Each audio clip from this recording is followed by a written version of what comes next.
ಆಯುರ್ವೇದದ ಬಗ್ಗೆ ಅಷ್ಟು ನಂಬಿಕೆ ಇರಲಿಲ್ಲ. ಅಂದ್ರೆ ಈಗ ಇಂಗ್ಲಿಷ್ ಮೆಡಿಸನ್ ಅಲೋಪತಿ ಮಾಡಿದಾಗಲೇ ಗುಣ ಆಗದೆ ಇರುವಂತದ್ದು ಆಯುರ್ವೇದ ಆಗತ್ತಾ ಅಂತ ಕೆಲವರು ಹೇಳಿದಾಗ ನಮಗೂ ಹಾಗೆ ಅನ್ಸಿತ್ತು. ಆಮೇಲೆ ಒಂದು 4-5 ವರ್ಷದಿಂದ ಹಿಂದೆ ಬಂತು, ಬಹಳ ಸಿಕ್ಕಾಪಟ್ಟೆ ಹೊಟ್ಟೆ ನೋವು ಬರುವಂತದ್ದು, ರಾತ್ರಿ ಅಡ್ಮಿಟ್ ಆಗುವಂತ ಪರಿಸ್ಥಿತಿ ಇತ್ತು. ಕೆಲವು ಕಡೆ ಆಪರೇಷನ್ ಮಾಡ್ಬೇಕು ಅಂತ ಹೇಳಿದ್ರು, ಅಂತದನ್ನು ಕೂಡ ಕರಗಿಸಿದ್ದಾರೆ. ಒಂದು 13 mm ಇರುವಂತಹ ಕಿಡ್ನಿ ಸ್ಟೋನ್.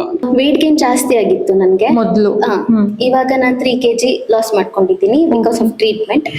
ಫುಲ್ ಹಿಂಗ್ ನಿಲ್ಗೆ ಆಗ್ತಿಲ್ಲ, ಒಂದ್ ಬೆಂಡಾಗಿ ಹೋಗಿದೆ, ನಿಲ್ಲಿಕ್ಕೆ ಆಗ್ತಿರ್ಲಿಲ್ಲ ನಿಮ್ಗೆ? ತೂಡಿ ಹಿಂಗ ಹೊಟ್ಟೆ ನೋವು ಬರ್ತದೆ. ಈಗ ಪರವಾಗಿಲ್ಲ.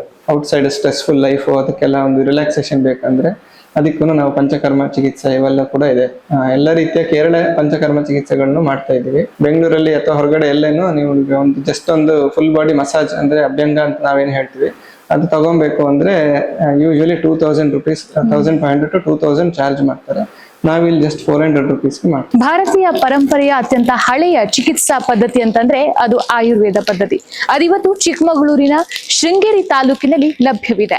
ಯಾವ ಹೆಸರಿನ ಮೂಲಕ? ಶ್ರೀ ಶಾರದಾ ಧನ್ವಂತರಿ ಆಯುರ್ವೇದ ಆಸ್ಪತ್ರೆಯ ಹೆಸರಿನ ಮೂಲಕ.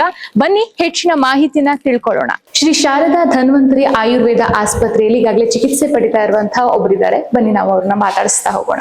ಸರ್ ನಮಸ್ತೆ, ನಿಮ್ ಹೆಸರು ಮತ್ತೆ ಊರಿನ ಜೊತೆ ಪರಿಚಯ ಮಾಡ್ಕೊಳ್ಳಿ. ನನ್ನ ಹೆಸರು ನಾಗೇಂದ್ರ ಭಟ್ ಅಂತ ಹೇಳಿ, ನಾವು ಇಲ್ಲಿ ಮಠದಲ್ಲಿ ವರ್ಕ್ ಮಾಡ್ತಿದ್ದೀವಿ. ಊರು NHP ಹತ್ರ ಹೊಗಳೆ ಅಂತ, ಇಲ್ಲಿ ಮಠದಲ್ಲೇ ಕಾರ್ಯನಿರ್ವಹಿಸ್ತೇವೆ. ಏನ್ ಸಮಸ್ಯೆ ಆಗಿತ್ತು ಸರ್ ನಿಮ್ಗೆ? ನಾನು ಬಹಳಷ್ಟು ವರ್ಷಗಳಿಂದ ಕಿಡ್ನಿ ಸ್ಟೋನು ಭಾರಿ ಸಮಸ್ಯೆ ಆಗಿತ್ತು. ಗೌರ್ಮೆಂಟ್ ಆಸ್ಪತ್ರೆ, ಬೇರೆ ಬೇರೆ ಆಸ್ಪತ್ರೆಗಳಲ್ಲೆಲ್ಲ ಅಲ್ಲಾಡಿದ್ದೆ. ಇಲ್ಲಿ ಒಂದು ಶಾಶ್ವತವಾದ ಪರಿಹಾರ ಸಿಗುತ್ತೆ ಅಂತ ಅನಿಸ್ತು. ಆದ್ರೆ ಆರಂಭದಲ್ಲಿ ನಮಗೆ ಆಯುರ್ವೇದದ ಬಗ್ಗೆ ಅಷ್ಟು ನಂಬಿಕೆ ಇರಲಿಲ್ಲ. ಅಂದ್ರೆ ಈಗ ಇಂಗ್ಲಿಷ್ ಮೆಡಿಸನ್ ಅಲೋಪತಿ ಮಾಡಿದಾಗಲೇ ಗುಣ ಆಗದೆ ಇರುವಂತದ್ದು ಆಯುರ್ವೇದ ಆಗತ್ತಾ ಅಂತ ಕೆಲವರು ಹೇಳಿದಾಗ ನಮಗೂ ಹಾಗೆ ಅನ್ಸಿತ್ತು.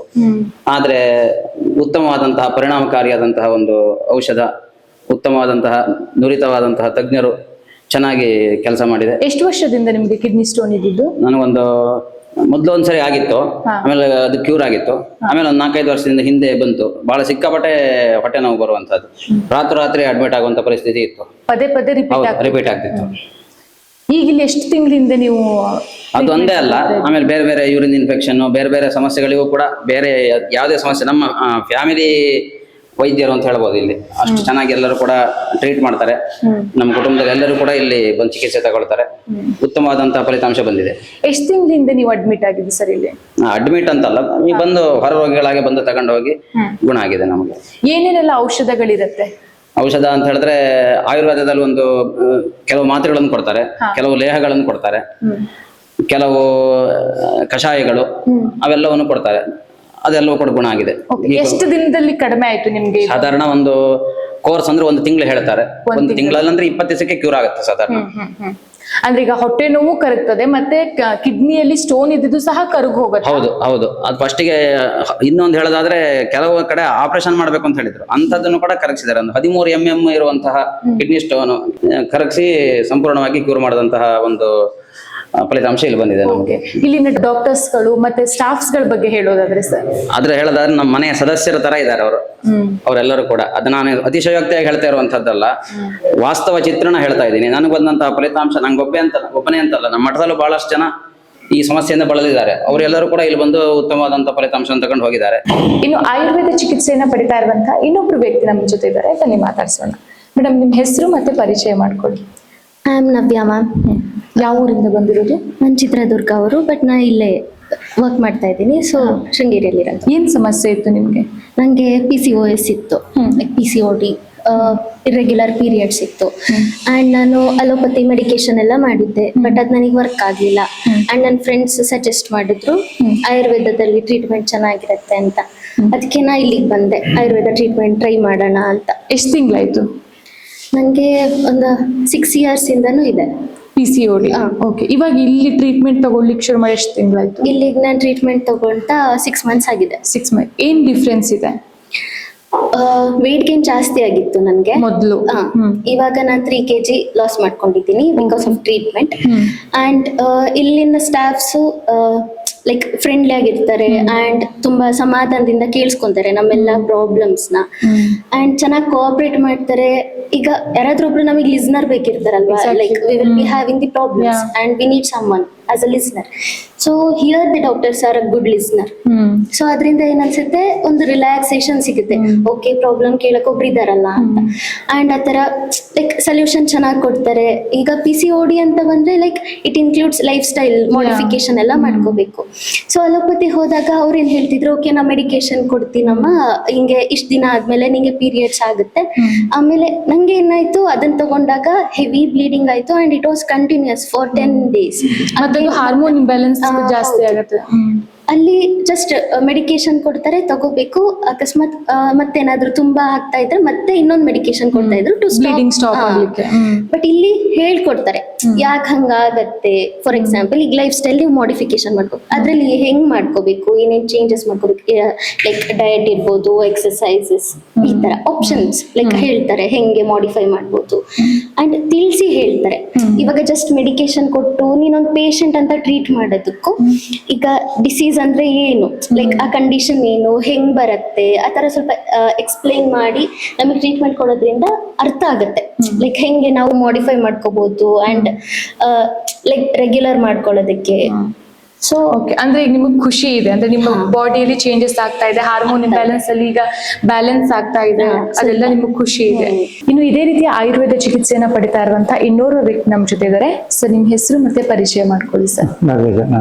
ನಾಗರಾಜ್. ಯಾವ ಊರಿಂದ ಬರ್ತಾ ಇರೋದು? ಎಷ್ಟು ದೂರ ಆಗುತ್ತೆ ಇಲ್ಲಿಂದ? 3 ಕಿಲೋಮೀಟರ್. 3 ಕಿಲೋಮೀಟರ್ ಆಗುತ್ತೆ. ಏನ್ ಸಮಸ್ಯೆ ಆಗಿತ್ತು ನಿಮ್ಗೆ? ಸೊಂಟ ನೋವು. ಎಷ್ಟು ದಿನದ ಹಿಂದಿಂದ ಬಂದಿದ್ರಿ? 1 ವರ್ಷ ಆಗ್ತಾ ಉಂಟು. 1 ವರ್ಷದಿಂದ ಇಲ್ಲೇ ಟ್ರೀಟ್ಮೆಂಟ್ ತಗೊಳ್ತಿದ್ದೀರಾ? ಓಕೆ. ಪರವಾಗಿಲ್ಲ.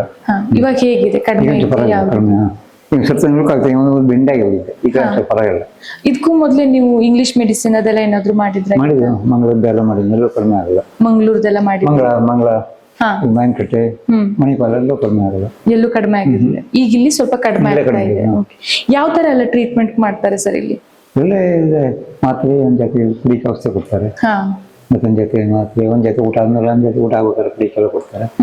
ಅದೆಲ್ಲ ಪರವಾಗಿಲ್ಲ. ಎಷ್ಟ್ ದಿನಕ್ಕೊಂದ್ಸಲ ಬರ್ತೀರಾ? 15 ದಿನಕ್ಕೊಂದ್ಸಲ. 15 ದಿನಕ್ಕೊಂದ್ಸಲ ಬಂದು ಮತ್ತೆ ಮಾತ್ರೆಗಳನ್ನೆಲ್ಲ ತಗೊಂಡು ಹೋಗ್ತೀರಾ? ಅದಂಗ ಪರವಾಗಿಲ್ಲ.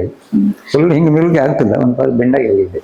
ನಿಲ್ಲಿಕ್ಕೆ ಆಗ್ತಿರ್ಲಿಲ್ಲ ನಿಮ್ಗೆ? ತೋಣಿ ತೋಡಿ ಹಿಂಗ ಹಿಂಗ ಇಲ್ಲ, ಹೊಟ್ಟೆ ನೋವು ಬರ್ತದೆ. ಈಗ ಪರವಾಗಿಲ್ಲ, ಇವಾಗ ಸ್ವಲ್ಪ ಕಡಿಮೆ ಆಗಿದೆ.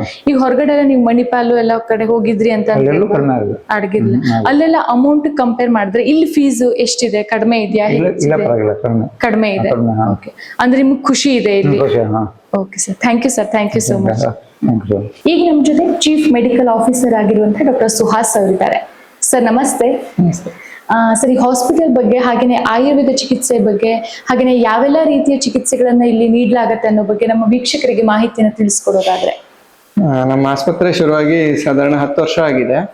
ಸೊ 10 ವರ್ಷದಿಂದ ನಾವಿಲ್ಲಿ ಪಂಚಕರ್ಮ ಚಿಕಿತ್ಸೆ ಎಲ್ಲದನ್ನು ಮಾಡ್ತಾ ಬಂದಿದ್ದೀವಿ. ಈಗ ರೀಸೆಂಟ್ ಆಗಿ IP ರೂಮ್ ಅಂದ್ರೆ ಇನ್ ಪೇಷಂಟ್ ಇಲ್ಲೇ ಅಡ್ಮಿಟ್ ಆಗಿ ಅವರಿಗೆ ಡಯಟ್ ಫುಡ್ ಕೂಡ ನಾವೇ ಪ್ರೊವೈಡ್ ಮಾಡಿ ಆ ರೀತಿ ಒಂದು ಫೆಸಿಲಿಟಿನ ಕೂಡ ಈಗ ಶುರು ಮಾಡಿದ್ದೀವಿ. ಸೊ ಇಲ್ಲಿ ನಾವು ಎಲ್ಲ ರೀತಿ ಕಾಮನ್ ಕೇಸ್ಗಳು, ಕ್ರಾನಿಕ್ ಕೇಸ್ಗಳೆಲ್ಲದನ್ನು ನಾವು ಟ್ರೀಟ್ ಮಾಡ್ತಾ ಇದ್ವಿ. ಮತ್ತೆ ಬರೀ ಪೇಷಂಟ್ಸ್ ಅಷ್ಟೇ ಅಲ್ಲ, ಇವನ್ ಹೆಲ್ದಿ ಇಂಡಿವಿಜುವಲ್ಸ್ ಕೂಡ ಅವರಿಗೆ ಈಗ ಔಟ್ಸೈಡ್ ಸ್ಟ್ರೆಸ್ಫುಲ್ ಲೈಫು ಅದಕ್ಕೆಲ್ಲ ಒಂದು ರಿಲ್ಯಾಕ್ಸೇಷನ್ ಬೇಕಂದ್ರೆ ಅದಕ್ಕೂ ನಾವು ಪಂಚಕರ್ಮ ಚಿಕಿತ್ಸೆ ಇವೆಲ್ಲ ಕೂಡ ಇದೆ. ಎಲ್ಲ ರೀತಿಯ ಕೇರಳ ಪಂಚಕರ್ಮ ಚಿಕಿತ್ಸೆಗಳನ್ನು ಮಾಡ್ತಾ ಇದ್ದೀವಿ. ಮತ್ತೆ ನಮ್ಮ ಹಾಸ್ಪಿಟ್ಲಲ್ಲಿ ಕೇರಳದಿಂದನೇ ಥೆರಪಿಸ್ಟ್ಗಳಿದ್ದಾರೆ, ಕೇರಳದ ಥೆರಪಿಸ್ಟ್ಗಳೇ ಇದ್ದಾರೆ. ಅಂದ್ರೆ ಫುಲ್ ಟ್ರೈನ್ಡ್ ಮತ್ತೆ ಸರ್ಟಿಫೈಡ್ ಥೆರಪಿಸ್ಟ್ಸ್ ಇದ್ದಾರೆ. ಮತ್ತೆ ತುಂಬಾ 100% ಪ್ರೊಫೆಷನಲ್ ಆಗಿ ಮಾಡ್ತಾರೆ ಅವರು. ಹಾಗೇನೆ ಎಲ್ಲ ರೀತಿ ಪಂಚಕರ್ಮ, ಕೇರಳದಲ್ಲಿ ಏನೇನು ಪಂಚಕರ್ಮ ಚಿಕಿತ್ಸೆಗಳು ಮಾಡ್ತಾರೆ, ಎಕ್ಸಾಂಪಲ್ ಈಗ ತುಂಬಾ ಫೇಮಸ್ ಆಗಿರೋದು ಶಿರೋದಾರ, ಚಕ್ರದಾರ, ಈ ರೀತಿ ಎಲ್ಲ ದಾರ ಟ್ರೀಟ್ಮೆಂಟ್ಗಳು, ಮತ್ತೆ ಪಿಂಡಸ್ವೇದ ಟ್ರೀಟ್ಮೆಂಟ್ಗಳು, ಈ ರೀತಿಯಾಗಿ ಹಲವಾರು ಬೇರೆ ಬೇರೆ ಕಂಡೀಷನ್ಗೆ ಸ್ಪೆಸಿಫಿಕ್ ಆಗಿ ಟ್ರೀಟ್ಮೆಂಟ್ಗಳಿದೆ. ಅದೆಲ್ಲದನ್ನು ನಮ್ಮಲ್ಲಿ ನುರಿತ ತಜ್ಞರೇ ಅದನ್ನೆಲ್ಲ ಮಾಡ್ತಾರೆ. ಈಗ ಅಡ್ಮಿಟ್ ಆಗ್ಬೇಕು ಅಂತಂದ್ರೆ ಎಷ್ಟು ದಿನ ಅಡ್ಮಿಟ್ ಆಗ್ಬೇಕು, ಅದೆಲ್ಲ ಯಾವ ರೀತಿ ಇರುತ್ತೆ? ಅದು ಪೇಷಂಟ್ ಮೇಲೆ ಡಿಪೆಂಡ್ ಆಗುತ್ತೆ, ಒಬ್ಬೊಬ್ರು ಇಂಡಿವಿಜುವಲ್ ಕೇಸ್ ಮೇಲೆ ಡಿಪೆಂಡ್ ಆಗುತ್ತೆ. ಯೂಶುವಲಿ ನಾವು 8 ಡೇಸ್ ಅಥವಾ 15 ಡೇಸ್ ಈ ರೀತಿ ಹೇಳ್ತೀವಿ. ಸೊ ಆ ಟೈಮಲ್ಲಿ ಅವ್ರಿಗೆ ಏನ್ ಸೂಕ್ತ ಚಿಕಿತ್ಸೆ ಇದೆ ಅದು ಕೇಸ್ ಸ್ಪೆಸಿಫಿಕ್ ಆಗಿ ಟ್ರೀಟ್ಮೆಂಟ್ ಕೊಡ್ತೀವಿ. ಫೀಸ್ ಎಲ್ಲ ಯಾವ ರೀತಿ ಇದೆ? ಫೀಸ್ ಎಲ್ಲ ತುಂಬಾ ಮಿನಿಮಮ್. ಒಂದು ಸಣ್ಣ ಎಕ್ಸಾಂಪಲ್ ಹೇಳ್ಬೇಕಂದ್ರೆ, ನೀವು ಬೆಂಗಳೂರಲ್ಲಿ ಅಥವಾ ಹೊರಗಡೆ ಎಲ್ಲೇನು ನೀವು ಒಂದು ಜಸ್ಟ್ ಒಂದು ಫುಲ್ ಬಾಡಿ ಮಸಾಜ್ ಅಂದ್ರೆ ಅಭ್ಯಂಗ ಅಂತ ನಾವೇನು ಹೇಳ್ತೀವಿ, ಅದು ತಗೊಬೇಕು ಅಂದ್ರೆ ಯೂಶುವಲಿ 2000 rupees, 1500 to 2000 ಚಾರ್ಜ್ ಮಾಡ್ತಾರೆ. ನಾವಿಲ್ಲಿ ಜಸ್ಟ್ 400 rupeesಗೆ ಮಾಡ್ತೀವಿ. ಅಂದ್ರೆ ಇದರಲ್ಲಿ ಕ್ವಾಲಿಟಿಯಲ್ಲೂ ಕಾಂಪ್ರಮೈಸ್ ಇಲ್ಲ. ನಮ್ಮಲ್ಲಿ ಸ್ಟಾಫ್ ಕೂಡ ಅಷ್ಟೇ ಟ್ರೈನ್ಡ್ ಸ್ಟಾಫ್. ಹಾಗೂ ನಾವು ಯೂಸ್ ಮಾಡ್ತಾ ಮೆಡಿಸಿನ್ಸ್ ಕೂಡ ಅಷ್ಟೇ GMP ಸರ್ಟಿಫೈಡ್ ಫಾರ್ಮಸಿಯಿಂದನೇ ತಗೊಂಡಿರ್ತೀವಿ. ಮತ್ತೆ ಇಲ್ಲಿ ಬರೋಕ್ಕಿಂತ ಮುಂಚೆ ಅಪಾಯಿಂಟ್ಮೆಂಟ್ ತಗೊಂಡ್ ಬರ್ಬೇಕು ಆ ತರ ಏನಾದ್ರು ಇದೆಯಾ ಅಥವಾ ಬಂದು ಇಲ್ಲಿ ನಾವು ಇಲ್ಲ, ವಾಕಿನ್ ಇದು ಅಪಾಯಿಂಟ್ಮೆಂಟ್ ಅಷ್ಟೇ. ಹಾಗೇನು ಮುಂಚೆನೆ ಅಪಾಯಿಂಟ್ಮೆಂಟ್ ತಗೊಬೇಕಂತೇನಿಲ್ಲ. ಇನ್ ಕೇಸ್ ಕೆಲವರು ಸ್ಪೆಸಿಫಿಕ್ ಟೈಮಿಂಗ್ಸ್ಗೆ ಟ್ರೀಟ್ಮೆಂಟ್ ಬೇಕು ಅಂತ ಹೇಳಿರ್ತಾರೆ, ಅಂತವರು ಅಪಾಯಿಂಟ್ಮೆಂಟ್ ತಗೊಂಡ್ ಬರ್ಬೇಕಾಗುತ್ತೆ. ಯಾಕಂದ್ರೆ ಆ ಸ್ಲಾಟ್ ಅವರಿಗೆ ಇಟ್ಟಿರ್ತೀವಿ. ಸೊ ಅವಾಗ ಬೇರೆ ಪೇಷಂಟ್ಸ್ ಬಂದಾಗ ಅವರಿಗೇನು ಡಿಸ್ಟರ್ಬ್ ಆಗದೆ ಇದೆ. ಸರ್, ಇಷ್ಟು ಕಡಿಮೆ ಬೆಲೆಗೆ ಚಿಕಿತ್ಸೆ ಕೊಡೋದಾಗಿರ್ಬೋದು, ಇಷ್ಟೆಲ್ಲ ವ್ಯವಸ್ಥೆಗಳಾಗಿರ್ಬೋದು, ಇದಕ್ಕೆಲ್ಲ ಸಪೋರ್ಟ್ ಯಾವ ರೀತಿ ಇದೆ? ನಮಗೆ ಶ್ರೀಮಠ ತುಂಬಾ ಸಪೋರ್ಟ್ ಮಾಡ್ತಾ ಇದೆ. ಶೃಂಗೇರಿ ಶಾರದಾ ಪೀಠದಿಂದ ತುಂಬಾ ಸಪೋರ್ಟ್ ಸಿಗ್ತಾ ಇದೆ. ಹಾಗೆ ಇದರಲ್ಲಿ ಇನ್ನೊಂದು ವಿಶೇಷ ಏನು ಅಂತಂದ್ರೆ ಜಗದ್ಗುರುಗಳಿಗೆ ಆಯುರ್ವೇದದ ಮೇಲೆ ಇರುವಂತಹ ವಿಶೇಷ ಒಲವು. ಅವರಿಗೆ ಭಾರತೀಯತೆ, ನಮ್ಮ ಸಂಸ್ಕೃತಿ ಹಾಗೂ ನಮ್ಮ ಭಾರತೀಯ ಟ್ರೆಡಿಷನಲ್ ಮೆಡಿಸಿನ್ ಸಿಸ್ಟಮ್ ಮೇಲೆ ಗುರುಗಳಿಗೆ ವಿಶೇಷವಾದಂತಹ ಒಲವಿದೆ. ಅವರ ಒಂದು ಸಂಪೂರ್ಣ ಅನುಗ್ರಹದಿಂದ ನಾವು ಈ ರೀತಿಯಾಗಿ ಎಲ್ಲ ಕಡಿಮೆ ವೆಚ್ಚದಲ್ಲಿ ಹಾಗೆ ಅಷ್ಟೇ ಕ್ವಾಲಿಟಿ ಟ್ರೀಟ್ಮೆಂಟ್ ಅನ್ನು ಕೊಡ್ಲಿಕ್ಕೆ ಸಾಧ್ಯ. Okay sir. ಸಾಮಾನ್ಯವಾಗಿ ಈ ಚಿಕಿತ್ಸೆಗೆ ಎಲ್ಲೆಲ್ಲಿ ಅಂದ್ರೆ ಯಾವ್ಯಾವ ಊರುಗಳಿಂದ ಬರ್ತಾರೆ? ನಮಗೆ ಹೊರಗಡೆಯಿಂದ ತುಂಬಾ ಜನ ಬರ್ತಾರೆ. ಸಾಧಾರಣ ಚೆನ್ನೈ, ಬಾಂಬೆ, ಹೈದರಾಬಾದ್ ಈ ರೀತಿ ಔಟ್ ಸ್ಟೇಟ್ಸ್ ಇಂದಾನೆ ತುಂಬಾ ಜನ ಬರ್ತಾ ಇದ್ದಾರೆ. ಲೋಕಲ್ ಅವರು ಕೂಡ ಬರ್ತಾರೆ. ಇಲ್ಲಿನ ವೈದ್ಯರ ಸಂಖ್ಯೆ ಎಷ್ಟಿದೆ ಮತ್ತೆ ಅವರೆಲ್ಲ ಎಲ್ಲೆಲ್ಲಿಂದ ಬಂದವರು, ಅದ್ರ ಬಗ್ಗೆ ಏನಾದ್ರು ಮಾಹಿತಿಗಳನ್ನ ತಿಳಿಸ್ಕೊಡೋದಾದ್ರೆ? ಇಲ್ಲಿ ಇನ್ನೂ ಇಬ್ರು ವೈದ್ಯರಿದ್ದಾರೆ. ಒಬ್ರು ಡಾಕ್ಟರ್ ಅಮಿತಾ ಅಂತ, ಅವರು ಕೇರಳೀಯ ಪಂಚಕರ್ಮ ಸ್ಪೆಷಲಿಸ್ಟ್. ಅವರು ಕೇರಳದಲ್ಲೇ ಆಯುರ್ವೇದ ಮುಗಿಸಿ ಈಗ ನಮ್ಮಲ್ಲಿ ಜಾಯಿನ್ ಆಗಿದ್ದಾರೆ. ಮತ್ತೆ ಇನ್ನೊಬ್ರು ಡಾಕ್ಟರ್ ಅನುಷಾ MS ಅಂತ, ಅವರು ಉಡುಪಿ SDM ಅಲ್ಲಿ UG/PG ಎರಡನ್ನು ಮುಗಿಸಿ ಅವ್ರದ್ದು ಸ್ಪೆಷಾಲಿಟಿ ಏನಂದ್ರೆ piles, fistula, anorectal cases. She is ayurvedic surgeon. So ಅವರು ಆ ಕೇಸ್ಗಳನ್ನ ನೋಡ್ತಾರೆ. ಅವರು ರೆಗ್ಯುಲರ್ ಆಗಿ ಇರೋದಿಲ್ಲ, ಅವರು ಆನ್ ಕಾಲ್ ಕೇಸ್ಗಳ ಮೇಲೆ ಬರ್ತಾರೆ. ಎವ್ರಿ ಸೆಕೆಂಡ್ ಸ್ಯಾಟರ್ಡೆ ಮತ್ತೆ ಫೋರ್ತ್ ಸ್ಯಾಟರ್ಡೆ ಇಲ್ಲಿ ಕನ್ಸಲ್ಟೇಷನ್ ಸಿಗ್ತಾರೆ. ಈಗ ಬಂದಂತ ಪೇಷಂಟ್ಸ್ ಗಳಲ್ಲಿ ಎಷ್ಟು ಜನ ಪೇಷಂಟ್ಸ್ ಗಳ ಆವರೇಜ್ ಅಲ್ಲಿ ಕ್ಯೂರ್ ಆಗಿ ಹೋಗಿರೋದಿದೆ? ನಮ್ಮ ಹತ್ರ ಬರೋರಲ್ಲಿ ನಾವೊಂದು ಫೀಡ್ಬ್ಯಾಕ್ ಸಿಸ್ಟಮ್ ಅಂತ ಮಾಡ್ಕೊಂಡಿದ್ದೀವಿ. ಇಲ್ಲಿ ಯಾರೇ ಟ್ರೀಟ್ಮೆಂಟ್ ತಗೊಂಡು ಹೋದ್ರು ಅವ್ರಿಗೆ ಒಂದು 15 ದಿವಸ ಅಥವಾ 1 ತಿಂಗಳು ಬಿಟ್ಟು ನಮ್ಮ ಕಡೆಯಿಂದ ಒಂದು ಫೋನ್ ಮಾಡ್ತೀವಿ. ಫೋನ್ ಮಾಡಿಬಿಟ್ಟು ನಾವು ಅವ್ರ ಹತ್ರ ಫೀಡ್ಬ್ಯಾಕ್ ಕೇಳ್ತೀವಿ. ನಿಮಗೆ ಇಲ್ಲಿ ಟ್ರೀಟ್ಮೆಂಟ್ ತಗೊಂಡಿದ್ದು ಯಾವ ರೀತಿ ಉಪಯೋಗ ಆಗಿದೆ ಅಥವಾ ಉಪಯೋಗ ಆಗಿದೆಯಾ ಇಲ್ವಾ ಅನ್ನೋ ರೀತಿಯಲ್ಲಿ. ಸೊ ನಮಗೆ ಸಿಕ್ಕಿರುವಂತಹ ರೆಸ್ಪಾನ್ಸ್ ಅಲ್ಲಿ 90% ಆಫ್ ದ ಕೇಸಸ್ ಅವರೆಲ್ಲರೂ ಕ್ಯೂರ್ ಆಗಿದ್ದಾರೆ. ಅಂದ್ರೆ ಒಳ್ಳೆ ಪಾಸಿಟಿವ್ ರೆಸ್ಪಾನ್ಸ್ ಇದೆ. Okay sir. ಓಕೆ ಸರ್, ಈಗ ಸಾಮಾನ್ಯವಾಗಿ ಯಾವ ತರ ಕೇಸ್ಗಳು ನಿಮ್ಮ ಆಯುರ್ವೇದ ಫೀಲ್ಡ್ ಜಾಸ್ತಿ ಬರುತ್ತೆ? ನಮ್ಮ ಆಸ್ಪತ್ರೆಯಲ್ಲಿ ಸಾಧಾರಣ ಎಲ್ಲ ರೀತಿಯ ಕೇಸ್ಗಳು ಬರುತ್ತೆ. ಹೆಚ್ಚಾಗಿ ಬರುವಂತದ್ದು ಈ ಮಲೆನಾಡು ಭಾಗದಲ್ಲಿ ಆರ್ಥ್ರೈಟಿಸ್ ತುಂಬಾ ಜಾಸ್ತಿ ಇರುತ್ತೆ. ಅಂದ್ರೆ ಜಾಯಿಂಟ್ ಪೇನ್ಗೆ ತುಂಬಾ ಜನ ಬರ್ತಾರೆ. ಮತ್ತೆ low back pain, sciatica, disc prolapse ಈ ರೀತಿ ಕೇಸ್ಗಳು ತುಂಬಾ ಬರುತ್ತೆ. ಮತ್ತೆ ಇದಕ್ಕೆ ನಮಗೆ ತುಂಬಾ ಒಳ್ಳೆ ರೆಸ್ಪಾನ್ಸ್ ಕೂಡ ಇದೆ. ಇಲ್ಲಿ ಟ್ರೀಟ್ಮೆಂಟ್ ತಗೊಂಡವರಿಗೆ 100ಕ್ಕೆ 100 ಗುಣ ಆಗಿದ್ದು ಅಂತ ತುಂಬಾ ಉದಾಹರಣೆಗಳಿದೆ. ಹಾಗೆ ಸ್ಕಿನ್ ಡಿಸೀಸಸ್ ಈ ತರದೆಲ್ಲ ಕೇಸ್ಗಳು ಬರುತ್ತೆ. ಮೈಗ್ರೇನ್, ಹೆಡ್ಏಕ್, ಸೊ ಈ ರೀತಿ ಕೇಸ್ಗಳಿಗೆ ತುಂಬಾ ಒಳ್ಳೆ ರೆಸ್ಪಾನ್ಸ್ ಇದೆ. ಸರ್, ಈಗ ಟ್ರೀಟ್ಮೆಂಟ್ಗೆ ಅಂತ ಬಂದವರಿಗೆ ಉಳ್ಕೊಳ್ಳಿಕ್ಕೆ ಏನಾದ್ರು ವ್ಯವಸ್ಥೆಗಳಿದೆಯಾ ಅಥವಾ ಬೇರೆ ಹೋಟೆಲ್ಗಳಿಗೆ ಹೋಗಿ ರೂಮ್ ಬುಕ್ ಮಾಡ್ಕೊಂಡು ಉಳ್ಕೊಳ್ಬೇಕಾಗತ್ತೆ? ಇಲ್ಲ, ನಮ್ಮಲ್ಲೇ ಉಳ್ಕೊಳ್ಳುವಂತ ವ್ಯವಸ್ಥೆನೂ ಇದೆ. ಮತ್ತೆ ನಾವು ತುಂಬಾ ಕಮ್ಮಿ ದುಡ್ಡಿಗೆ ನಾವು ರೂಮ್ಗಳನ್ನ, ಅಂದ್ರೆ ನಮ್ಮ ರೂಮ್ ರೆಂಟ್ ಏನಿದೆ, ಹಾಸ್ಪಿಟಲ್ ವಾರ್ಡ್ ರೆಂಟ್ ಏನಿದೆ, ಅದು ತುಂಬಾ ಕಮ್ಮಿ ಇದೆ. ನಾವು ಈಗ ಡಬಲ್ ಬೆಡ್ರೂಮ್ಗೆ ಜಸ್ಟ್ 800 rupees ಚಾರ್ಜ್ ಮಾಡ್ತಾ ಇದ್ದೀವಿ. ಸಿಂಗಲ್ ಬೆಡ್ರೂಮಿಗೆ ಆದ್ರೆ ಬರೀ 100 rupees ಅಷ್ಟೇ ಚಾರ್ಜ್ ಮಾಡ್ತೀವಿ. ಸೊ ಅವರಿಗೆ ಇದು ಬಿಟ್ಟು treatment charges, food charges extra ಆಗುತ್ತೆ. ಸೊ ಓವರ್ ಆಲ್ ಹೇಳ್ಬೇಕಂದ್ರೆ ಅವರು ಒಂದು ವೀಕ್ ಇಲ್ಲಿದ್ದು with including medicine charge, food charge, treatment charge ಎಲ್ಲ ಸೇರಿ ಅವ್ರಿಗೆ ವಿತಿನ್ 15,000 ಒಳಗಡೆ ಆಗೋಗುತ್ತೆ. Okay sir.